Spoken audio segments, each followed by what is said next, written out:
Purposely. Your life, God's purpose. Listen at purposely.com. Right? She said they're neither what? Right nor wrong. They just are. I would say all feelings are true, but not all feelings are right.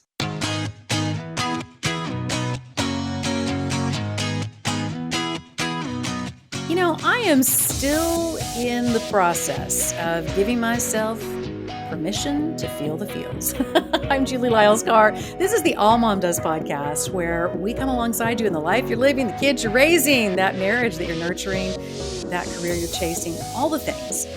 And I have to say, for me, this entire conversation around emotions has been a really interesting one. We've taken the kids, obviously, to go see movies like Inside Out and Inside Out 2 and all those kinds of things, which has led to even further discussions and conversations about feelings. Here's the irony. If you've been listening for a while, you know that one of my degrees is in psychology. I believe in feelings. I believe that people should have their feelings.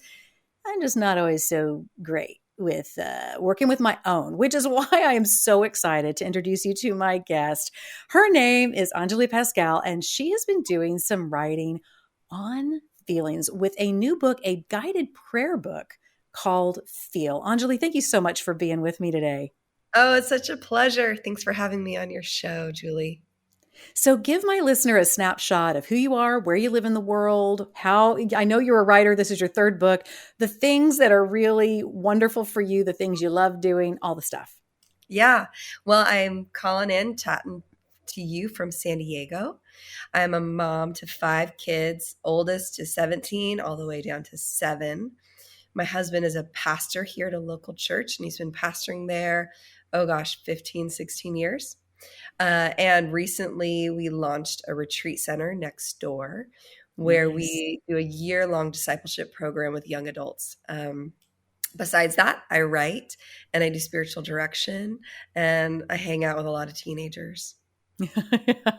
I feel you, girl. I have that same thing going on over here to some degree, the hanging out with the teenagers part. Yeah. Well, I want you to give us a snapshot of where you think in a lot of faith communities we stand when it comes to feelings with emotions, and maybe where we're a little off in some of our understandings about feelings and emotions. I will launch this by saying this. I somehow was in a narrative in my own head, both from messaging from when I was being raised, from the church that I was originally raised in, all the way through other spiritual journeys as I walked closer with Jesus, in which sometimes I walked away, Anjuli, really feeling like there were emotions I shouldn't feel, or were bad emotions or bad feelings. And there were other ones that if I just had the self-discipline or the fruit of the Spirit, that I would only walk in this other set of emotions and feelings. And I kind of feel like I'm not alone. So talk to me, give me that understanding of how you view and how you view through God's word our feelings and emotions, where we've kind of gotten off in the ditch, where we should be headed. I think you're right. You are not alone in that, from church or culture or your nuclear family. I think there is a skepticism, especially in the church, or has been in the church, about feelings. And right, like you said, there's good feelings and bad feelings. And cast out or dismiss or just try harder to get rid of the bad feelings and work to get to the good feelings.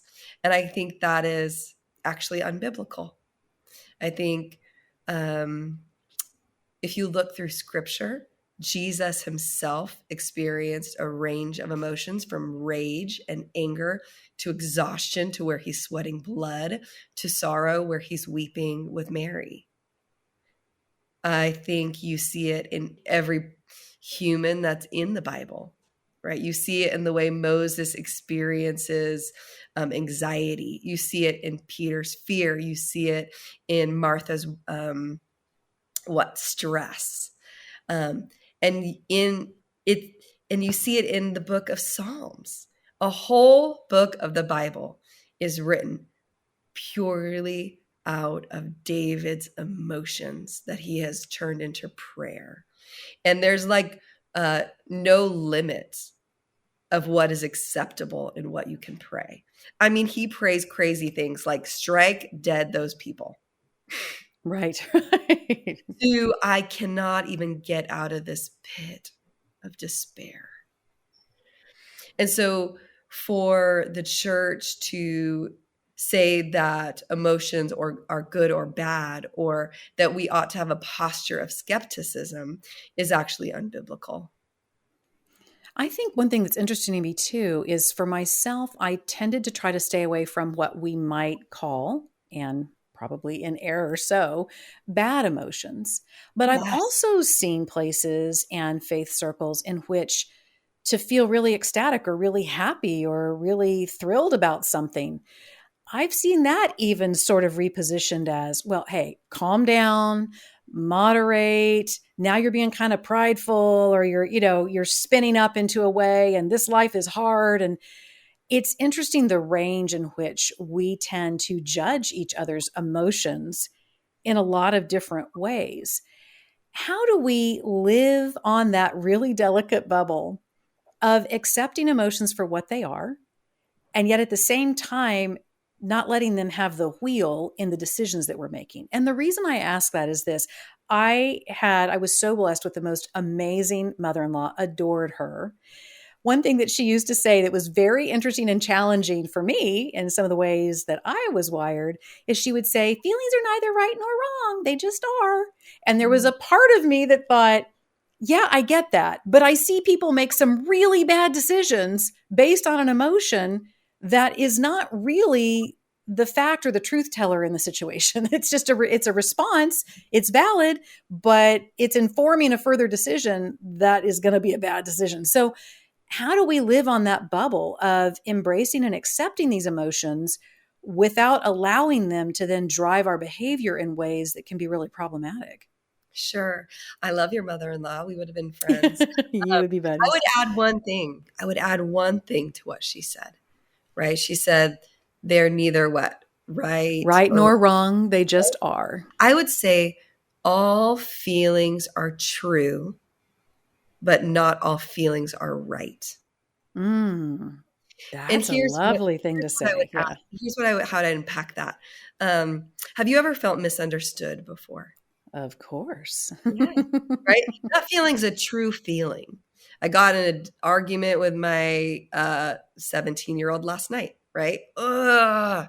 I'm trying to explain something to him and he's not understanding me. He's twisting my words, right? So I feel misunderstood. That feeling is true, but it's not necessarily right. Maybe he has a different perspective. Maybe he's processing his own train of thinking. Maybe I didn't understand him. So I think we have to really say everything you feel is true, but it's not necessarily right. And it doesn't mean so now I need to drive in my point harder so that he understands me. Right. So Right. that's a great question you're asking. How do we navigate these emotions and powerful feelings, but not necessarily let them take control and dictate everything that we do?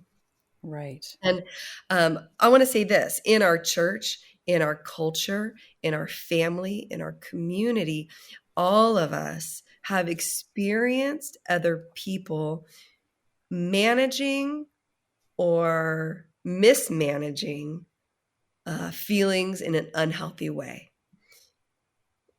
People had anger, and instead of processing it well, they slammed doors. Or I don't want to even say slam doors, that they raged out of control on you as a child, or your mother, or your father, or another sibling, right? Or when it was perhaps even guilt, right? We experience guilt, and instead of teaching you as a child what to do with guilt, instead your parent was passive aggressive. Or right, you're playful, you're a kid, and instead of embracing your playfulness, your dad or mom came down on you it's not time to play. This is not playtime. And so I want to acknowledge for each of us that we have that feelings have been modeled for us in probably unhealthy ways. And as parents, as moms, what we now get the opportunity to do is model how to integrate these feelings which make us human well into our lives so that our children have the capacity to embrace and integrate feelings into their lives. And so I'm getting to that answer, I promise, is identifying probably what I've come to see as 3 temptations of what we do with our emotions that are not well. And one is we use power. So we think our feelings, we try and figure them out like the Rubik's Cube. If I just think my feeling enough, I can think away this bad, right? Quote unquote, bad feeling, right? Right. So growing up, anger for me was bad, right? The church, do not be angry. Do not let the sun go down in your anger. So it's like, I got to work really hard to manage and control my anger. I'm going to work. So we use power. The other one is powerlessness. We have this temptation to just actually indulge our feeling. I'm just going to rage on every road rage, right? That's indulging anger. The other one that's very common, I think, especially in the church, is minimizing and dismissing. Right. I'm going to be a busybody. I'm going to pretend it's not even there. I'm just going to keep going. Ignore it.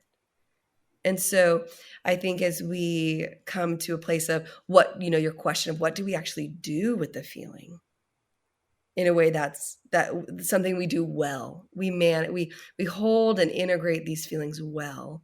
Is we have to be aware of our temptations with the feelings we do have. And what we tend to do with those. That's such a great perspective on looking at that. Let me ask you something a little meta. Why do you think God gave us emotions and complex emotions and sometimes what can feel like confusing emotions, feeling 2 things at the same time that don't even feel related? What do you see as God's purpose and his design for us in imbuing us with all these shades and varieties and variations of emotions? Yeah. Well, what is the point of life, right? It's relationship. Right? We would be in relationship to God, our Father. He's made that possible through his son, Jesus Christ. But if you think and you reflect on any relationship you have in your life, including with God, there was a moment where you had an emotional experience with that person, be it that person who is with you on the bathroom floor as you're at your rock bottom, be it the person who could walk with you through grace and kindness and mercy through hard seasons of your life, someone who you could explode, you did explode, and they said, I'm not going anywhere, right? So it's emotions and feelings which it becomes the gravity for intimacy.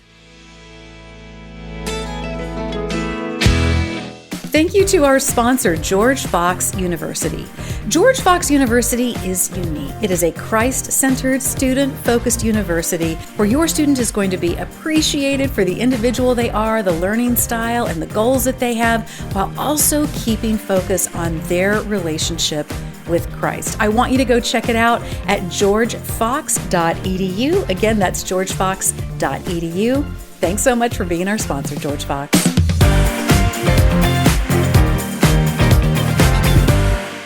Find that it's interesting that a lot of times in our faith spaces, whether we're doing it to ourselves, but particularly when we're doing it to others, I feel like we're often trying to talk ourselves or talk others out of their feelings. Now, part of it is because if we're deeply empathetic and we're compassionate, when someone hurts and we're hurting with them, it is understandable that our inclination is, hey, let's try to get everybody feeling better because I don't want to feel this way and I don't want you feeling this way. It reminds me and it makes me pause when I think about when Jesus comes back to Mary and Martha's and Lazarus has died. Yeah. It's so fascinating to me that he takes a beat and cries with them when he's got the solution all along. Like that moment in many ways, if you talk to Julie, I'm like, well, that was just unnecessary. Like everybody could have felt a whole lot better, a whole lot faster. And I just want everybody to be happy. So we see a model in Jesus where he stops and feels the emotion with someone, doesn't dismiss it or diminish it. How do we, in a healthy way, hold space for other people's emotions and keep it in the healthy range, because I also know people, I'm sure you do too, who are so beautifully empathetic, but it can just drag them down into the pit as well. And now everybody's struggling because they're feeling the weight of other people's challenges and emotions so deeply. Where is the place that we remain supple, that we can cry with someone like Jesus did, and we can still turn to hope without diminishing someone's experience? Yeah, I'm going to answer that in two parts, Julie. One, when you think about that story of Jesus, it's so beautiful, right? It's so beautiful that he was with her in her sorrow. I think as humans, as we come to welcome our feelings instead of using power or powerlessness or dismissal, as we are like, yeah, I am sad. Yeah, I'm resistant. Yes, I have shame. Right? As we as humans come to embrace and greet our feelings and have relationship with Jesus in them, the less we will get lost in the feelings of other people, and the less we will need to save and rescue them from their feelings. Maybe I'll put it in this way, as even as a parent. If I have the capacity to embrace, I would call it the feeling of failure, my feeling of failures, then when my kid fails, my capacity to receive them is 100% more likely. Versus if I can't embrace my feeling of failure, I'm not going to be able to embrace their feeling of failure. Right, right. It's kind of, well, you say things like, get over it, try harder. Yeah. Right. Pick yourself back up. Yeah. Yeah. Right. So that's one part of answering your question. As we are able to embrace our feelings, we have the capacity to then, in a healthy way, receive other people and their feelings. And then I think the other one, how do we not drown in other people because we are empathetic and compassionate, is because our anchor is in Jesus and not becoming codependent on having to rescue someone else. Right, right. If our identity is in empathy and I'm okay only if they're okay, my goodness, we're all going to drown. Right, right. But if we have that, oh, no, I'm okay because God is okay with me, then my capacity to hold someone with hands open is far greater. I love that. I have to tell you that when your book came across my desk and I got a look at it, the cover is gorgeous. Listener, just do yourself a favor. Click over. We'll put a link in the show notes. Just go look at the cover of this book. It is Yay, so beautiful. The name of the book is Feel. And what I found so unique about this work, Anjuli, is that you have approached this from a perspective of prayers surrounding our feelings. You've identified 6 categories of feelings and then populated those with their associated emotions, which leads us to like 75 different feelings that you identified. First of all, I want you to explain for the listener, because you call this a liturgy about feelings. Some people may have a familiarity with what the word liturgy means. Some may not. So explain to the listener what you mean by liturgy. Sure. Liturgy is just prayer. Right. Liturgy is typically, in some churches, what you would read collectively within a church service together. Usually it'd be like stand and read this together, a response and repeat. But truly, it's just prayer. It's opening your heart up to God in honesty. And so this is a way to be guided through that is so beautiful. Again, specific to nuances within 6 primary emotional categories that we would often find. As you were researching this book and thinking through all the different emotions that we are imbued with, what are a couple of emotions that stood out to you as you were doing this writing? I mean, I do a series that I've done in the past on how we got the Bible, how we ended up with the canon of the Bible. And one of the things that I talk about in that process is the translation process. And one of the things that is involved in the translation process that's so fascinating to me is other cultures have different words for things that we in English don't have words for, which is quite fascinating, including some emotions, some things like that, that we may not always be as aware of. I would have to think as you were doing this deep dive, there may have been some emotions that bubbled up and things that you wanted to cover that might have stood out kind of like, hadn't thought about that one for a while. So tell me about the panoply there. Tell me about a couple things that you noticed as you were thinking through these different emotions. Yeah, I love the way you described it. So it's 6 core emotions. I broke it down to surprise, fear, anger, happiness, disgust, and sadness. And within each of those, there's probably like 8 to 12 different feelings that I gathered under each of those emotions. A few things that stood out to me are the nuances of feelings and how important it is to accurately name the feeling you feel. And for instance, there's a difference between worried and nervousness, but we might use those words interchangeably, right? So nervousness is the fear of a good thing not happening. I'm nervous that I won't get into that college. I'm nervous that my bid on the offer on that house won't get accepted. Whereas worry is the fear of a bad thing happening.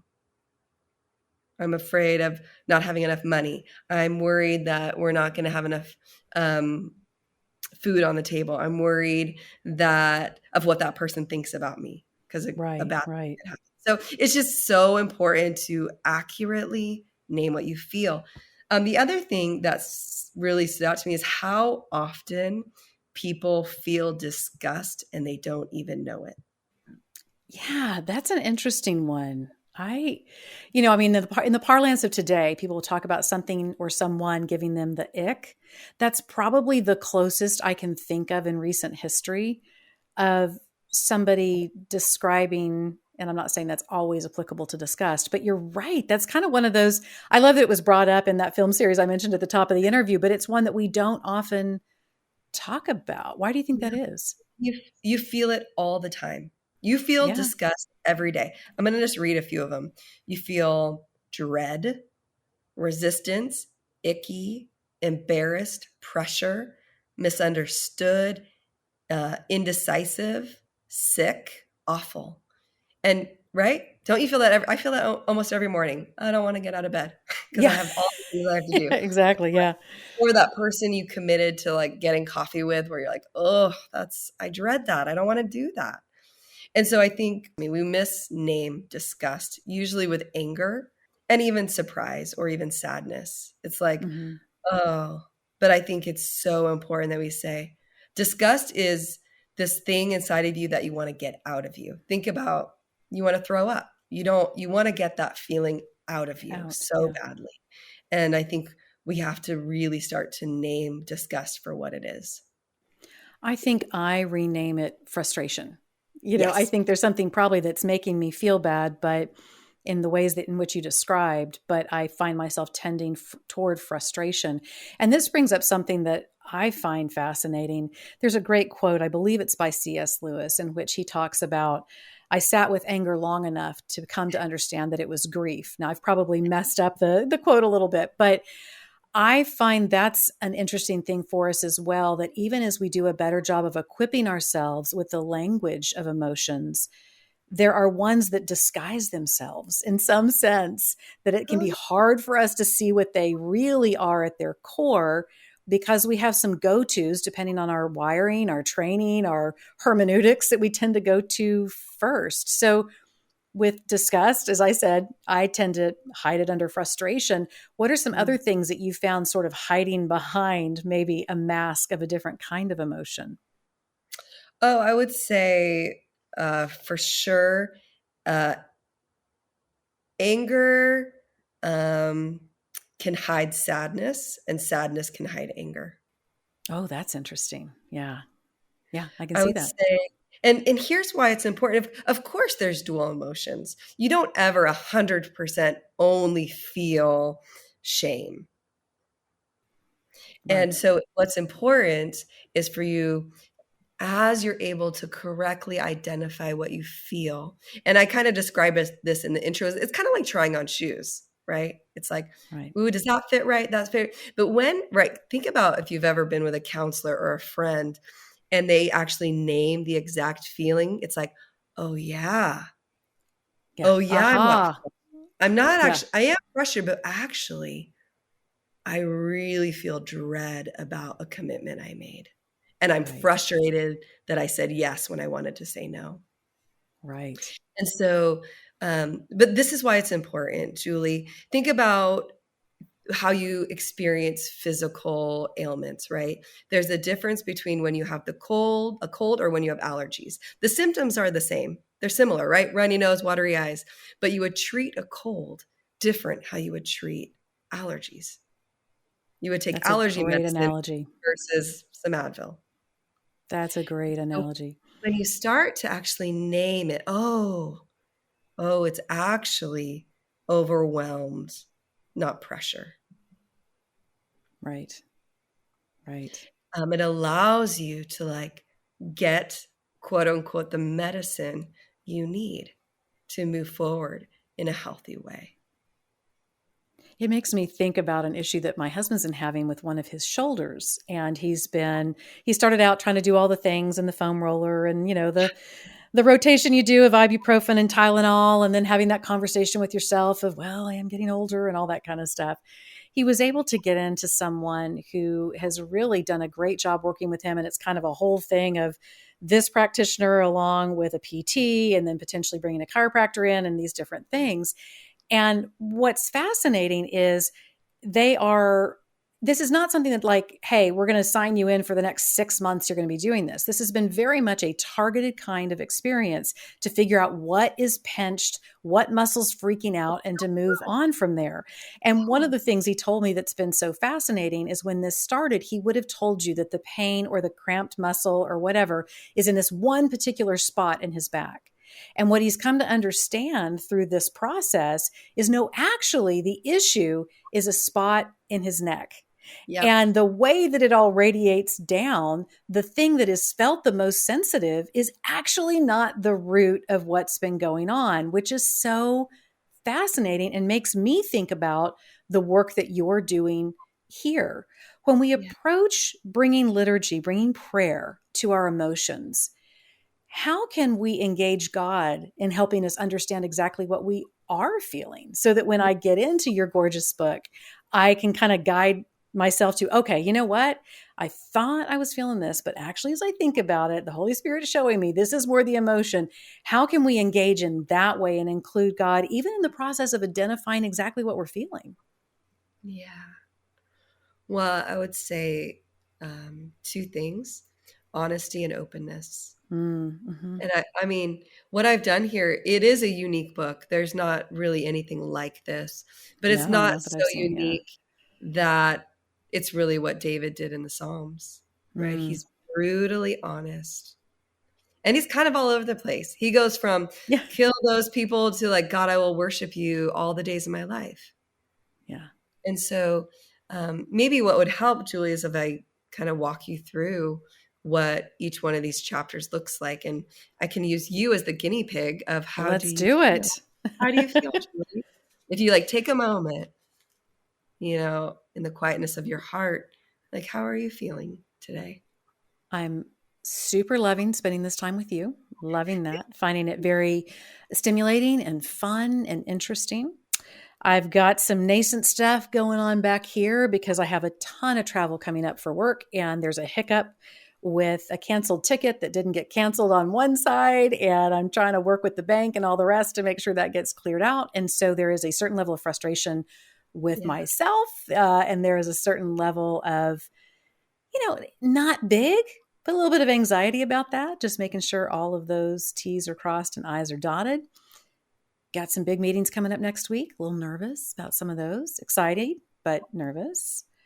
I would say that's kind of the blend right now. Also sounds like caffeine, doesn't it? Sounds like caffeine. I think that's what it sounds like.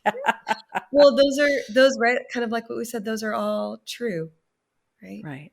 Those are all real and existing in the present moment of your heart and your soul. Is there one that kind of rises to the surface? It's like, oh yeah. They sound like a lot of Yeah, I think, overall,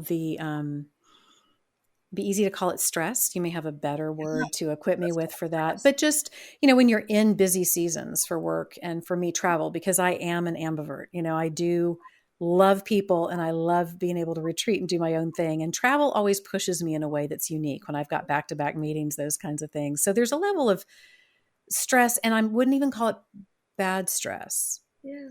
but Let's just call that stress. let's sit with that one because I think you feel that, and I think a lot of women feel that, especially Yeah. moms who are taking care of little kids or moms who are trying to launch kids, and also have a degree of sanity. I think stress in a mom's life is so prevalent, and we almost thrive off of stress sometimes. Oh, It's a yeah. weird Yeah. concept. But so the idea of the book is you would open almost to the table of contents and kind of like, okay, what do I feel? We kind of narrowed it down. Let's call it stress. And then you would open up to, for this moment, it'd be page 60, which is stressed. And the definition is having too much to do.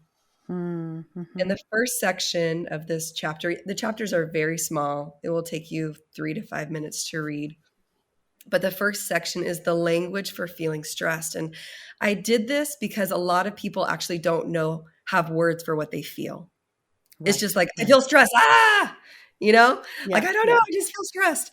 And so why I write this section is I want to help you actually put words to how you feel. Mm, And I want yeah. to help identify your temptations with your stress. So would it be okay if I just read little sections, Julie? Absolutely. This is so beautiful. Yeah. Go So ahead. the language for feeling stressed. I don't have time for this. I have a mental checklist. 1,000 things still remain. 1,000 things that need my attention. And I forgot to eat lunch today. Instead, fixing someone else's mistake took every spare second I had. From caring the needs of others to canceling the appointment, I am just barely making it. It is hard to settle down. When I feel overwhelmed, I become stressed. Everything feels like it needs my immediate attention. And the clock ticks away, and my throat is closing in, and my heart is racing, and my chest is tightening. I feel anxious, and I'm trying to manage it all. This is identify kind of a temptation.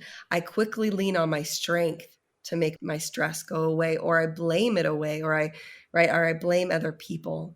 Someone else must be at fault that I am left to do everything. And here comes anger and resentment and irritation. It's building up inside of me, and I want to lash out at people who don't deserve it.